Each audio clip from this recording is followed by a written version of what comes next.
discuss about a very important topic of power electronics, that is the diode-based half-wave rectifier. Dear friends, I hope all of you are aware about the rectifier, but those who are not aware, I just want to tell them that it's a kind of power electronics converter by which you can convert the available AC supply into DC power supply. Dear friends, there are a lot of applications of an DC power supply, and the most familiar application is to charge our mobile battery as well as computer. And you know that at our home we receive the AC power supply, and if you want to convert into DC power supply, we need a circuit which can convert that AC supply into a DC power supply, and that circuit is nothing but it's a rectifier. In this video, I'm going to discuss in detail about the rectifier. We'll start from its necessity, followed by its power circuit diagram, its operation, appropriate waveforms, and in detail, I'm going to discuss its mathematical analysis. So now, my friends, I'm sharing my screen where I am taking you on the board where I will explain the each and every detail related to. So I'm going to discuss about half wave rectifier, and that is diode based. I will start with its uses or necessity. So the first thing is it is a semiconductor device based converter which is used to convert AC supply into DC supply. The kind of AC supply you can draw like this. This is a representation of an AC power supply. It is T, this is V. You can see that its magnitude is keep on changing with respect to time T, and its peak value is Vm. So this is the representation of an AC supply which is time varying in nature, and if you want to represent it mathematically, Vs, if the so this is Vs, this is Vs. So mathematically I can write Vs is equal to Vm sine omega t, if this axis is omega t. So this can be converted into this kind of supply, that is 0, pi, 2 pi, 3 pi, and the peak value is again Vm. This is V, and the axis is omega t. So this is DC supply, and that can be converted with the help of rectifier. As you can see that the available DC power supply which we receive after the conversion of rectifier, that is not constant in magnitude, but it is pulsating in nature. You can see it is not constant with respect to time t. It is keep on changing with respect to time t. So it is a pulsating type of DC. The pulsating type of DC means when the DC is having some AC component along with it, then it is called as an pulsating DC. So my dear friends, with the help of rectifier, we will always get the pulsating DC. And if you want to get the pure DC, when we pass this pulsating DC with the help of some filter circuit, then I will get the pulsating, I will get the pure DC. So that means a half wave rectifier converts the AC supply into a pulsating DC, and when this pulsating DC passes through a filter circuit, then it will convert into a pure DC. Now the next thing that I am going to discuss about is power circuit diagram. Power circuit diagram. So as far as its circuit is concerned, it is having only three components. One is the supply voltage, another is the diode, and third one is the load. So this is something about its power circuit diagram, where the supply voltage, I can write it as Vm sine omega t also, because the AC supply can also be represented by an sinusoidal function. Now when it comes to its operation, the kind of supply which we have given to this, that is sinusoidal in nature. You can see that this waveform is a sinusoidal waveform. So AC supply is a sinusoidal function where its peak value is Vm sine omega. Peak value is Vm, and it is mathematically I can write Vs is equal to Vm sine omega t, where this axis is omega t. So if I put omega t is equal to 0, sine 0 is 0. You can see that this value is 0. When I put omega t is equal to 90 degree, sine 90 is 1. So you can see that I will get the peak value is Vm. When I put sine omega t 180, that means pi. So if I put pi, sine pi is 0. Again, the value of the function is 0. So that means the AC waveform can mathematically represented by this expression. Now let us talk about its operation. When I talk about its operation, I can explain its complete operation in two modes.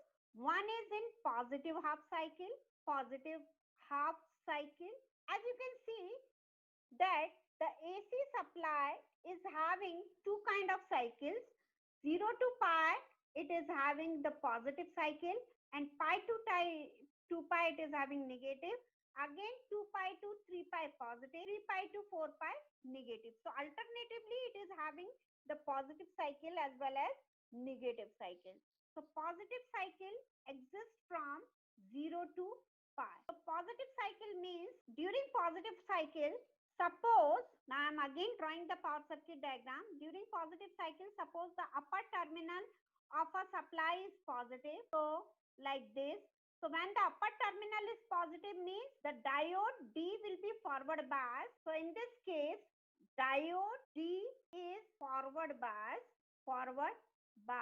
and act as short circuit. So it will act as a short circuit, and here it is a load. If I calculate the load voltage across this, the upper terminal will be positive, lower terminal will be positive, and V0 will be equal to, opposite to that, when I talk about its negative half cycle means pi to 2 pi.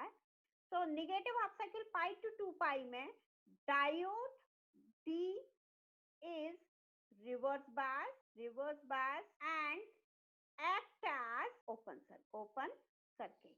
So now the equivalent circuit will be, under the condition, the equivalent circuit will be, the upper terminal is negative, Vs, Vm, sine omega t. So it will act as an open circuit. Diode D will act as an open circuit. And here it is a load. Now if I calculate the load voltage, that is equal to 0, because the supply voltage is totally disconnected from the load. In this case, if the load is resistive, the current I0 will be equal to Is. Here I0 and Is both are 0. If I draw the waveform, this will be the, suppose, this is how we are going to plot the supply voltage, Vs. This is 0, this is pi, this is 2 pi, this is 3 pi. The peak value is Vm. If I plot, this is suppose omega t axis, omega t.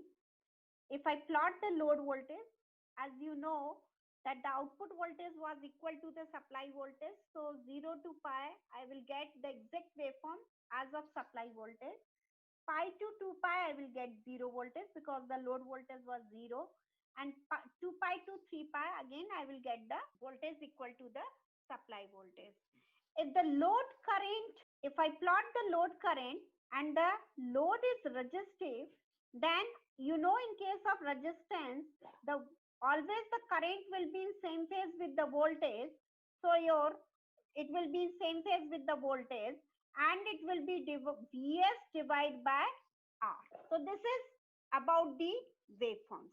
Now if I talk about its analysis, when I talk about the analysis of half wave rectifier, I will discuss about the average value of load current. I am going to calculate the average value of load current. That is also called as an IDC or I0. The second thing we are going to calculate, that is RMS value of load current, that we represent by IRMS. The third thing, that is VDC, that is average load voltage. The next thing we are going to calculate rectifier efficiency. The next factor which I am going to calculate, that is ripple factor. And the last thing which we are going to calculate, that is an transformer utilization factor. So my dear friends, as far as the analysis of an half wave rectifier is concerned, we are going to calculate the total 6 parameters related to. Now let us start with the first parameter, that is average value of load current, which is represented by IDC or I naught. IDC, you can see here that what was the wave shape of our output voltage, output current, sorry, that was 0, pi, 2 pi, 3 pi. This was omega t and this was I0, and the peak value is Im. That kind of average, that kind of load current waveform we were getting. So whenever we want to calculate the average value of load current, the formula is 1 upon time period, integration 0 to time period, function dt. Now for this cycle, if I am to calculate what is the time period, 2 pi, integration 0 to 2 pi, the function is Im sine omega t d omega t. So this is how we are going to calculate the average value of an load current. Now you can see that the function is not fixed throughout the time period. 0 to pi, the function is Im sine omega t d omega t, and pi to 2 pi, I am not getting any load current, so 0. Function value will be 0. So if I solve it, take Im outside, the integration of sine omega t is minus cos omega t, and limits are from 0 to pi, and the integration of this will be 0. So what I am going to get, if I put the limits, Im upon 2 pi minus of cos pi, and 1 minus sign is with the cos and 1 minus sign with lower limit. So minus minus will be plus, so it will be cos 0. Now cos pi value is minus 1, so 1 minus is already there and 1 minus of 1, so it will be plus 1. Cos 0 is also plus 1. So I am going to get 2 Im upon 2 pi. So what is the final value of average value of load current? That is, finally, I am writing IDC is equal to Im upon pi. So this is the average value of an load current. Now the second parameter which I am going to calculate, that is RMS value of load current. Now if you want to calculate the RMS value of a load current, we know that I represent it by IRMS, and always the RMS value we calculate by 1 by under root 1 upon time period, integration 0 to time period, f squared t dt. So if I put the value 1 upon 2 pi, integration 0 to 2 pi, f square t dt. Now you can see the value of function is not fixed throughout the time period. So what I can write, 1 upon 2 pi, integration 0 to pi, the function value is Im square sine square omega t d omega t, and plus 1 upon 2 pi, pi to 2 pi, function value is 0, 0 d omega t. Now, if I solve it, so I can write it again, under root 1 upon 2 pi, integration 0 to pi, Im square sine square omega t d omega t. This complete thing will be 0.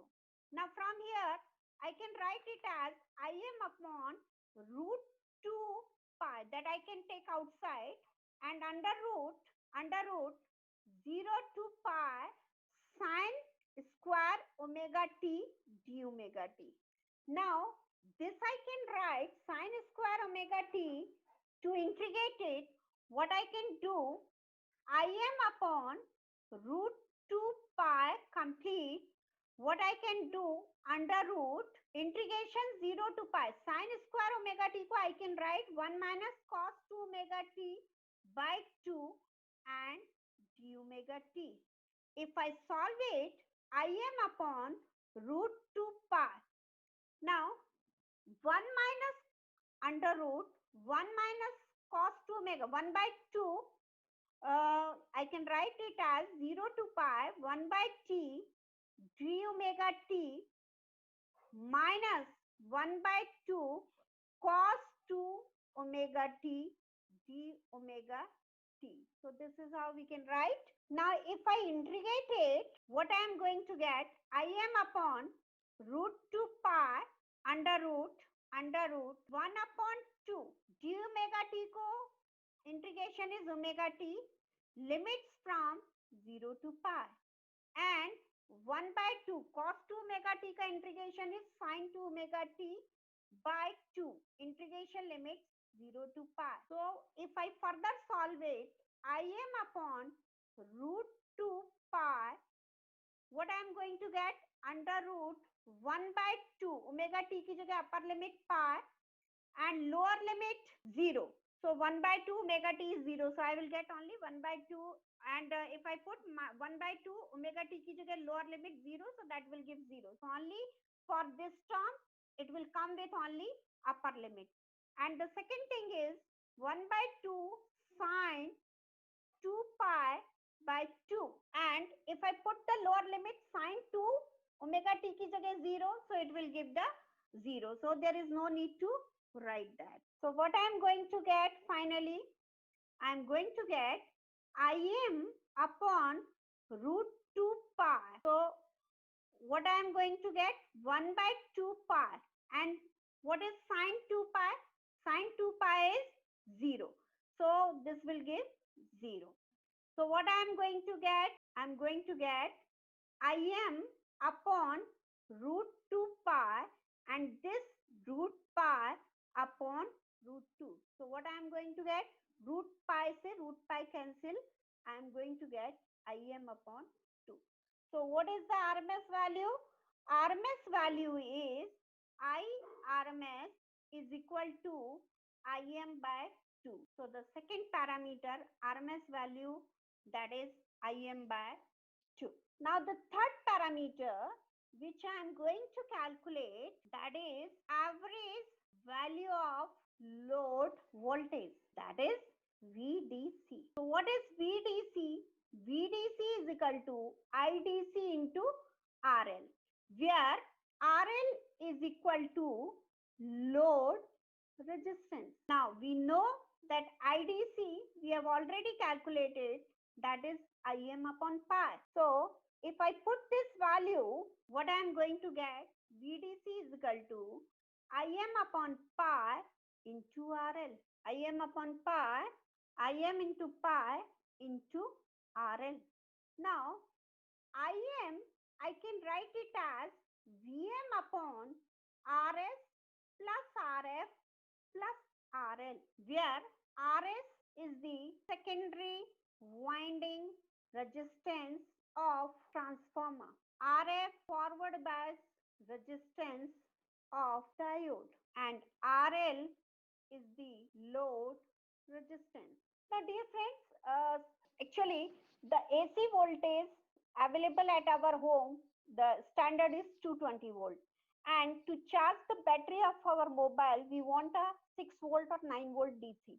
So first we need to convert that 220 volt AC into a 9 volt DC, that 9 volt AC that we can do with the help of transformer, and at the secondary of transformer we will get the 9 volt AC, and to the secondary we will connect the rectifier which will convert the 9 volt AC into a 9 volt DC. So always the rectifier circuit is fed with the help of secondary of the transformer. That's where secondary resistance will also comes into picture. Normally, the secondary winding resistance and one more thing, the forward resistance ideally we considered of a diode is zero, but practically it is having small value. So if you want to go for an exact precise value, then we are supposed to consider. But for the all practical purposes, the value of RS plus RF is much less than RL. So what we can do, we can ignore RS plus RF in comparison to RL. So finally the IDC is equal to Vm upon RL, Vm upon RL into RL. So it will be Vm upon pi RL into RL. So RL se RL cancel. I am going to get Vm upon pi. So that is the average value of DC voltage. So the third parameter is average value of an DC voltage. Now the next thing is, next parameter which we are going to calculate, that is rectifier efficiency. Now what is rectifier efficiency? Represented by eta, that is equal to DC output power divided by AC input power. Now what is DC output power? DC output power, I can write it as IDC square into RL. Now what is IDC square? That is Im by pi iska whole square into RL. Now AC input power, that is equal to I RMS square into RL. I RMS square means Im by 2 square into RL. If I put these two values, that is equal to Im upon pi whole square into RL upon Im upon 2 whole square into RL. RL se RL cancel.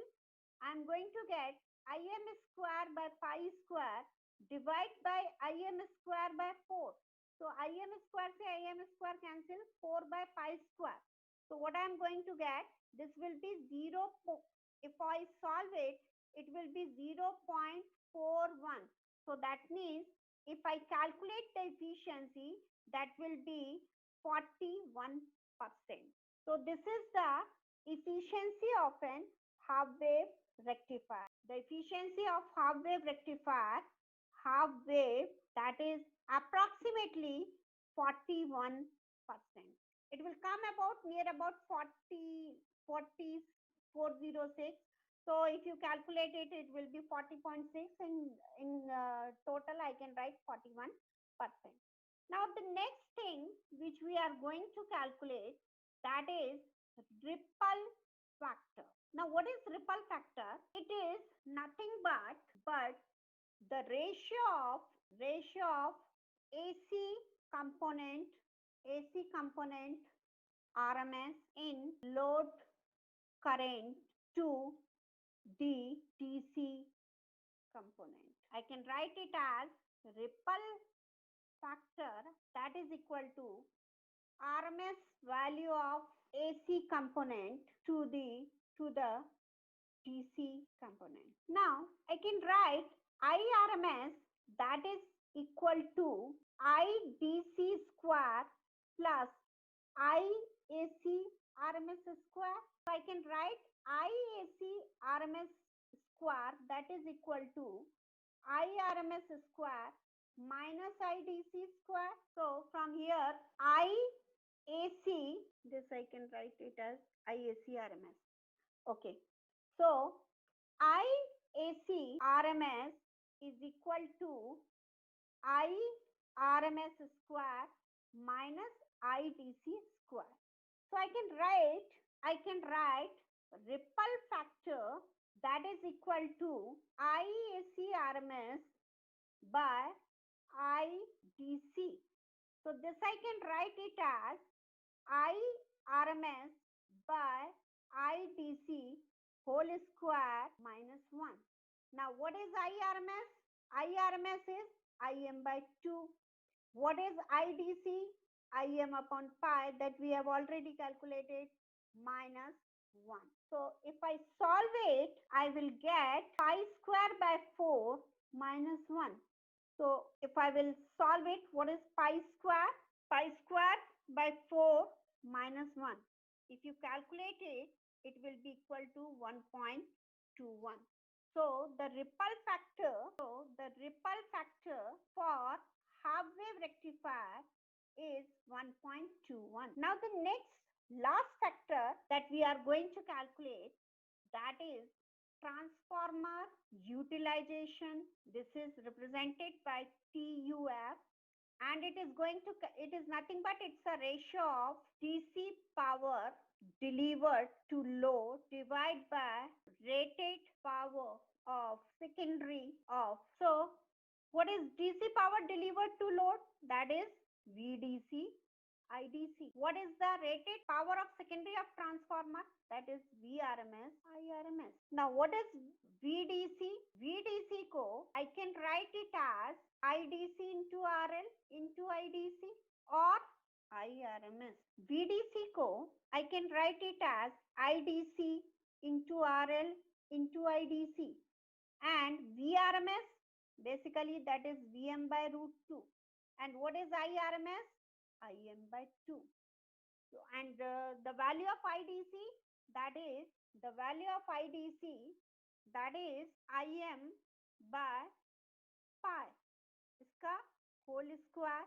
So VDC को I can write Vm by pi, IDC को I can write Im by pi, VRMS को I can write Vm by root 2, IRMS को I can write Im by 2.